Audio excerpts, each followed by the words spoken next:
borom butéel borom kees bi borom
C'est le premier verdict qui est conformé sur le procès de l'organisation qui reçoit chaque année les députés et maires pour leur faire un grand merci pour le soutien et la présence. Voilà, les images parlent d'elles-mêmes.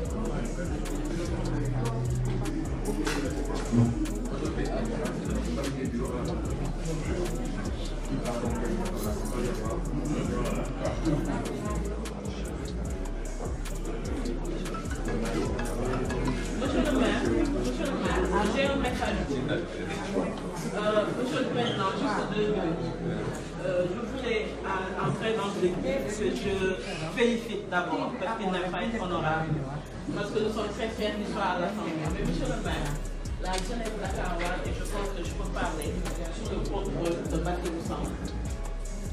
Les gens ne se sont pas mobilisés aujourd'hui parce que vous êtes le maire de Dakar.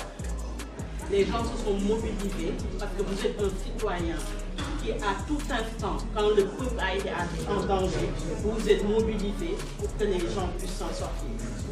Et je le dis en toute honnêteté, et je le puise au plus profond de nous. Parce que si c'était quelqu'un d'autre, je ne pense pas que le président Sonko aurait été là. La dernière fois, j'ai eu une dispute avec une personne quand vous avez pris le micro. Et j'ai dit, je reconnais aujourd'hui le camarade avec qui j'étais sur le terrain. Monsieur Guy Kesby, mon nom faut bien le payer.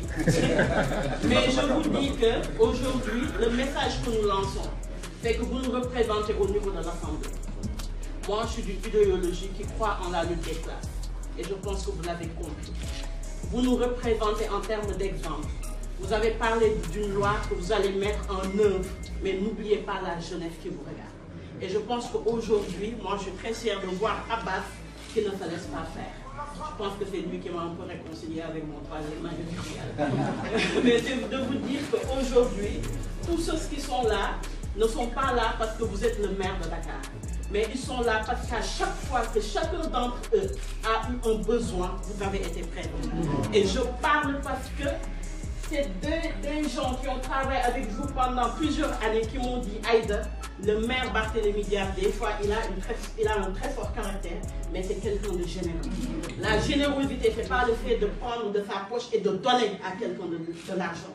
La générosité, c'est d'être présent, autant dans les bons moments que dans les moments les plus difficiles. Et mon camarade honorable député, Abba, qui pour moi est mon député de choix, il a eu à faire ce témoignage-là dans son bureau quand nous avons été deux. Et en conclusion, parce que ce n'est pas une rencontre politique, c'est pour vous dire que le soutien de tout un chacun, c'est un soutien sincère, c'est un soutien désintéressé, parce que nous savons que vous irez au bout des attentes que nous avons. Et autant vous irez au bout des attentes que nous avons, nous avons aussi la possibilité de le maire que nous avons. Vous êtes très fougueux, mais pensez à ceux qui sont, je ne dirais pas derrière vous, mais qui sont avec vous. Parce que nous croyons que la camaraderie, c'est le fait de se dire des vérités, c'est le fait de résoudre des problèmes, mais le fait d'être présent pour pouvoir résoudre ces problèmes-là. Et M. Sonko, je pense qu'aujourd'hui, on peut faire le mariage, là, l'imam. Mais en réalité, monsieur le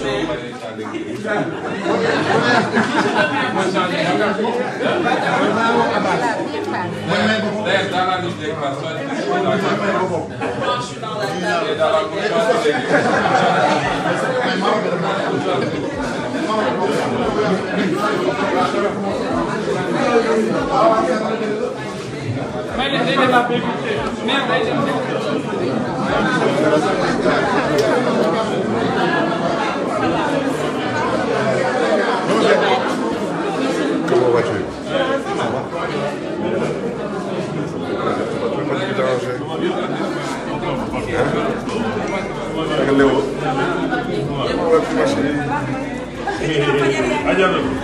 Comment vas-tu? Comment vas-tu?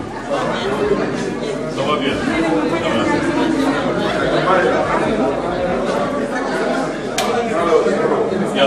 Merci. Ok, ouais. Ça va bien. Ça va bien. Merci beaucoup, merci.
C'est pas pour moi, hein.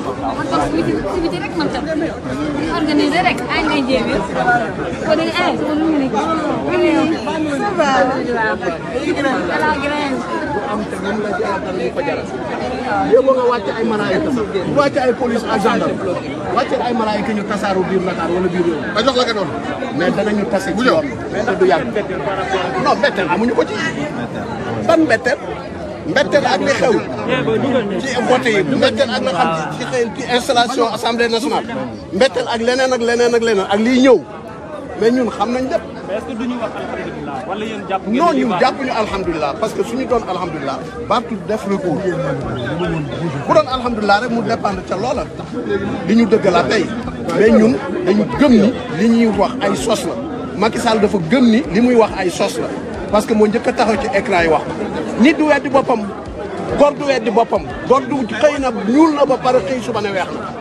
nekkul si dëkk. s'il vous plaît naa gaañu ba pare mënu génn incha allah. ñu génne ñu am yoon. comme ça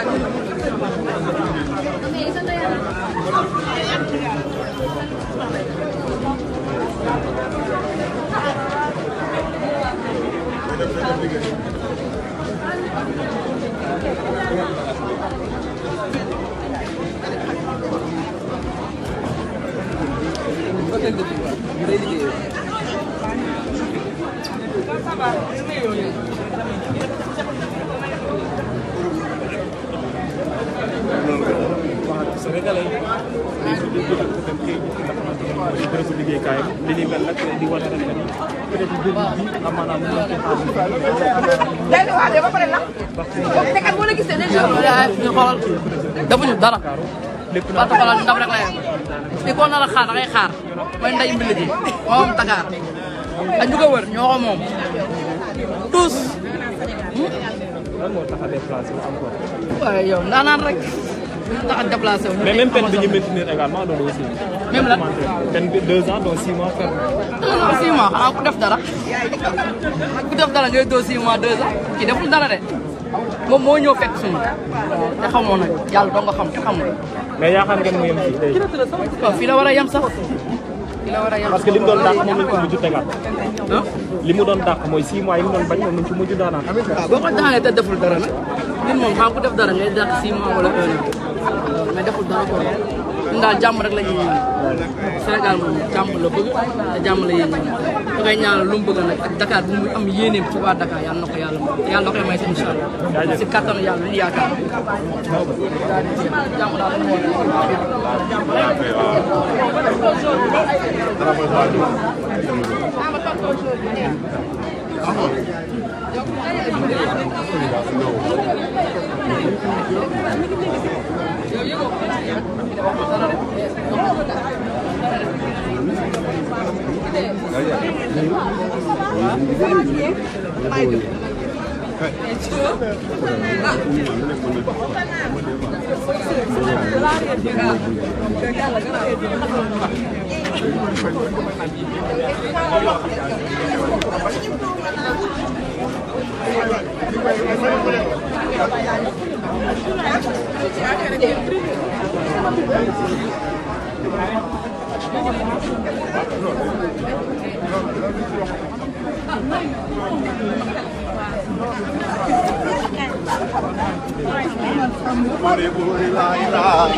parce que Barth mu ngi waaj a génne.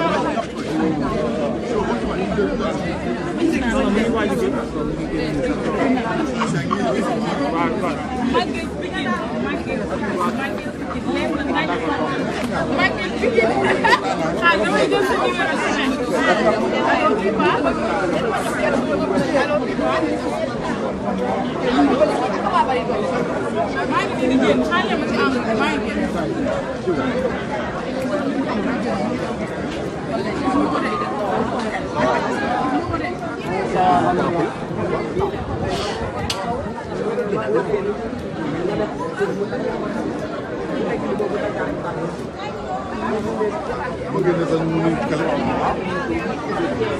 Sagrado. É sagrado.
Le président Aba moom lay seen na léegi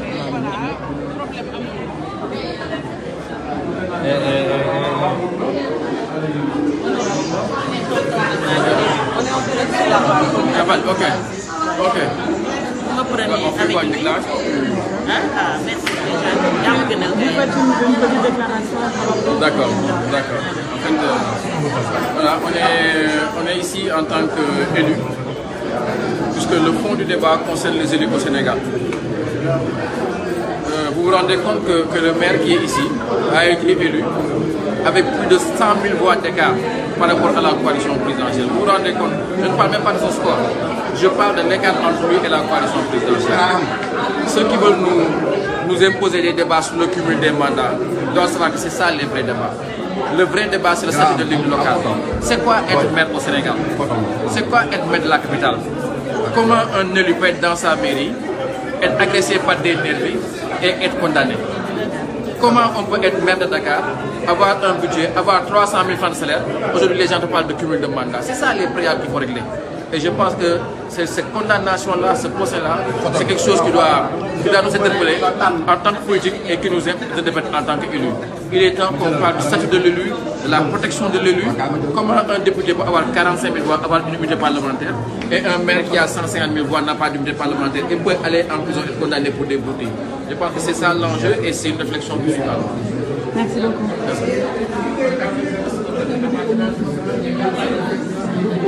Madame Aïda, honorable. Madame le maire, vous pouvez faire une déclaration. On vous a entendu tout à l'heure parler au maire. Oui. Pouvez-vous faire une déclaration, s'il vous plaît? Oui, en fait, j'ai parlé au maire de Dakar parce que nous sommes venus aujourd'hui avec les différents maires pour le soutenir.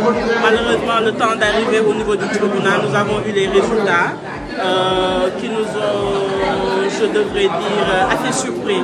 Parce que lors des deux jugements, il y avait assez d'éléments pour montrer son innocence et pour faire en sorte qu'on ne puisse pas, en réalité, qu'on puisse donc avoir une bonne présomption par rapport à la justice. Maintenant, comme tout à l'heure, une de vos collègues m'a posé la question, le reste sera une décision personnelle, donc nous attendons de voir ce qu'il en pense lui-même.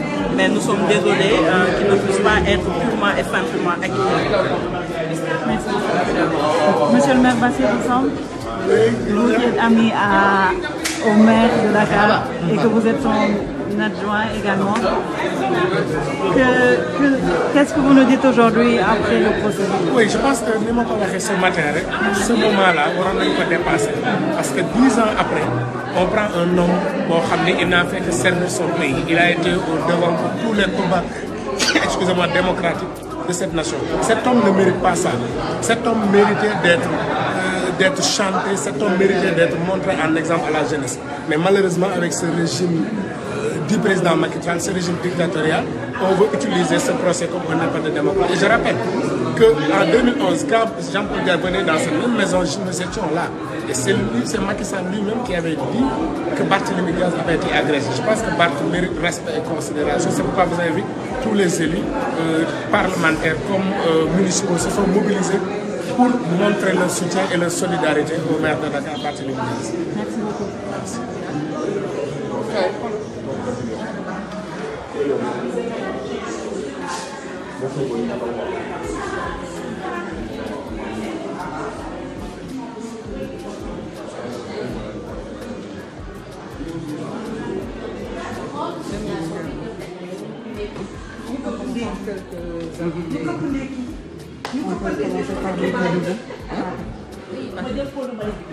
Pouvez-vous, s'il vous plaît, faire une déclaration, monsieur le maire, par rapport au procès du maire de Dakar?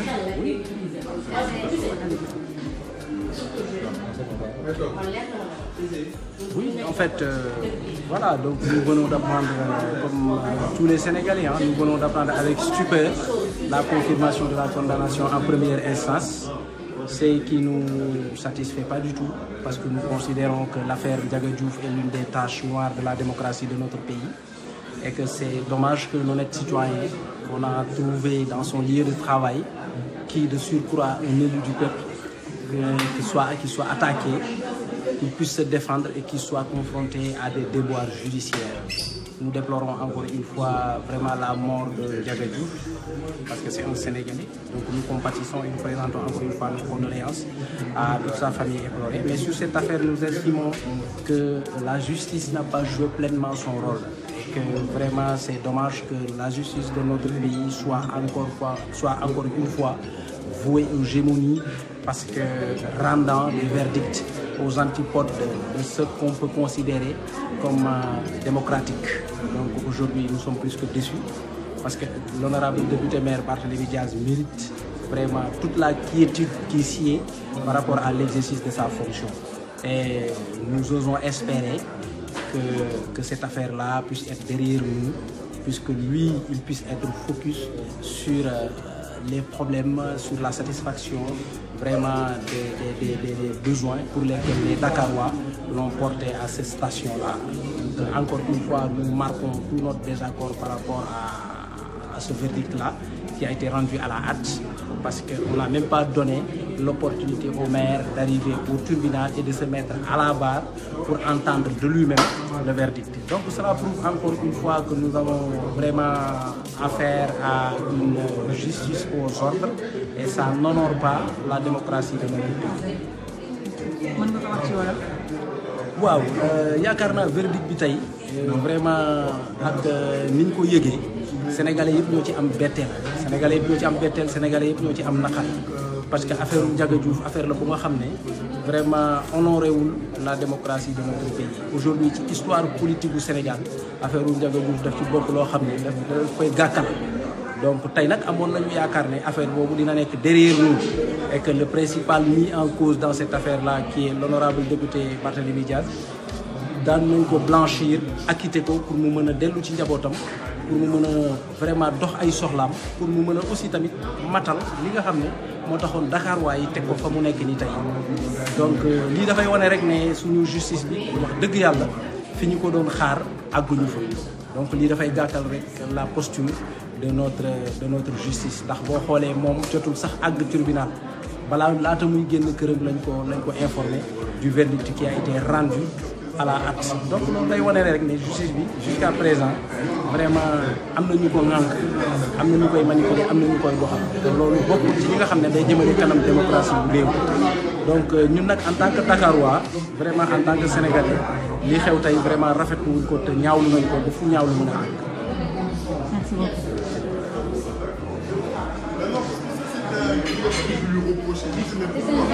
Excusez-moi.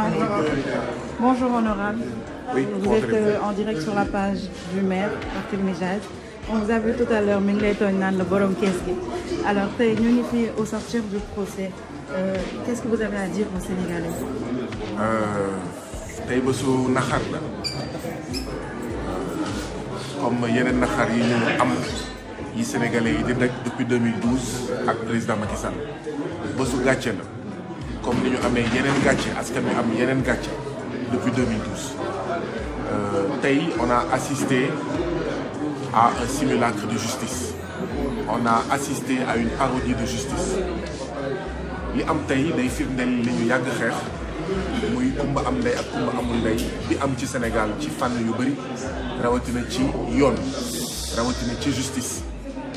boo àndee ak Macky Sall dara du la dal, loo mënti def dara du la si fekk, waaye boo nekkee koo xam ne day défendre njëriñu askanu Sénégal et de manière intransigeante, te loolu mooy marque de fabrique ki nga xam ne moom mooy monsieur le député maire Barthélémy Diaz.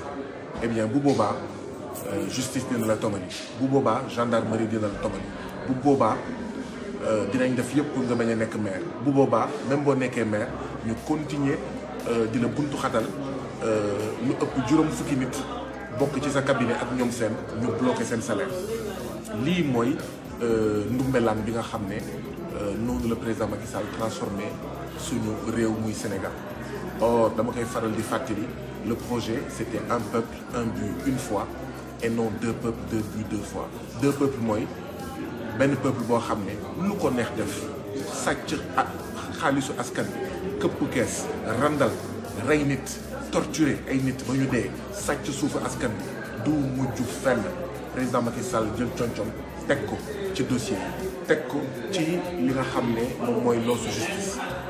mais boo nekkee un patriote authentique comme Barthélémy Dias yow mënoo am jàmm say mbokk mënuñu am jàmm say xarit mënuñu am jàmm ñi ngay àndal ci wàllu politique say collaborateurs ñu am jàmm donc li xew tey bettuñu je crois que ku yeewu tey Sénégal nga gis Auchan yi tëj ay auto gendarmerie garé fa fii rek ci koñ bi waaw tu as l'impression que gendarme yu nekk Sénégal yépp ñu ngi autour de la maison ñu ngi ci biir quartier bi ku yeewu tey ce matin gis réew ni mu tëddee ak gendarme yi ni ñu nekkee ci mbedd bi waroon nga comprendre ne li nga xam ne mooy décision bi na doon daal parce que personne n'a fait un appel à la mobilisation lu dul ne député yi nañu ànd ak ki nga xam ne mooy seen naataango monsieur le député maire Barthélémy Dias donc on s'attendait un peu à cette décision nous ne sommes pas surpris mais nous sommes tout de même choqués voilà, nous sommes tout de même choqués comme nous le sommes à chaque fois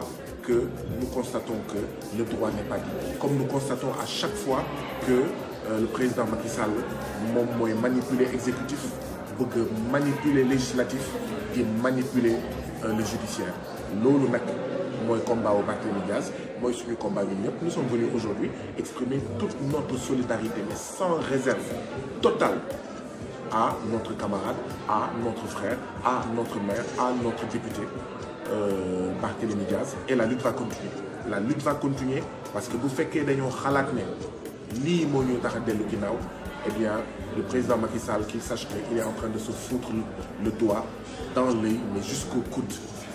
La lutte va continuer, Barthélémy Dias va rester debout, Barthélémy Dias vaincra. La lutte va continuer, les patriotes vont rester debout, les patriotes vont se battre, les patriotes vaincront. Comme Nico Barthélémy Dias doon wax sànq, ça fait 10 ans que nous résistons, ça fait 10 ans que nous nous battons, ça fait 10 ans que nous faisons face. Depuis quelques mois, le rapport de force a changé. Donc c'est pas aujourd'hui que nous allons flancher, c'est pas aujourd'hui que nous allons lever le drapeau blanc. La lutte va continuer jusqu'à ce que ce pays-là change, ce continent-là change, la justice change. Voilà, l'exécutif change, l'Assemblée nationale va changer et ce sera par la force, il n'y a pas de choix, il n'y a pas de choix. Donc que tout le monde reste mobilisé, parce que oui, nous sommes les premiers boucliers de Barthélémy Dias, nous sommes les premiers boucliers de toutes celles et de tous ceux qui se battent pour un autre Sénégal dans une autre Afrique. Je vous remercie. Merci beaucoup, honorable.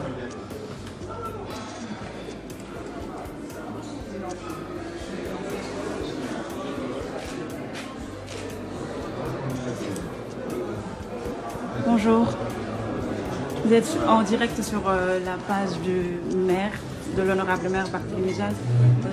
Au sortir du procès aujourd'hui, on vous voit venir chez lui le soutenir. Quelle déclaration pouvez-vous faire? Bonjour. Comment? Présentez-vous. Bonjour. Je suis Manuel Souba, adjoint au maire à la ville de Dakar, chargé du développement durable, de l'urbanisme et de la protection du littoral. Donc en fait, là je suis venu aujourd'hui, c'est pas en tant que politicien, mais plutôt en tant que frère. Pour soutenir mon frère qui, quand on a besoin, il est là. Et surtout aussi pour l'injustice. Parce que tout le monde sait comment ça s'est passé en fait lors en fait de l'attaque de Ndiaga Diouf et de ses compères. Donc on sait que en fait donc on peut dire que vraiment là c'est de l'injustice parce qu'en fait il n'y a pas de preuve matérielle en fait qui puisse inculper le maire. Donc par rapport au verdict, on est quand même un peu déçus.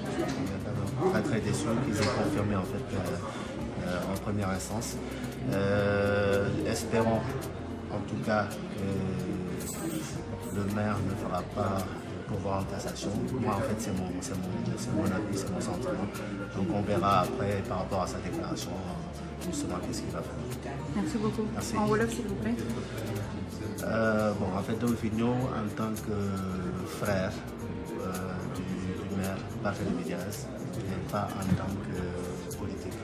Donc ñëwoon pour jàppale ko soutenir ko surtout par rapport ak li ñu ko tuumaal et tey gis nañ ne li justice bi wax doyuñu waaye on verra moom ci boppam personnellement dina xool ndax dafay pourvoir en cassation Merci beaucoup. Merci.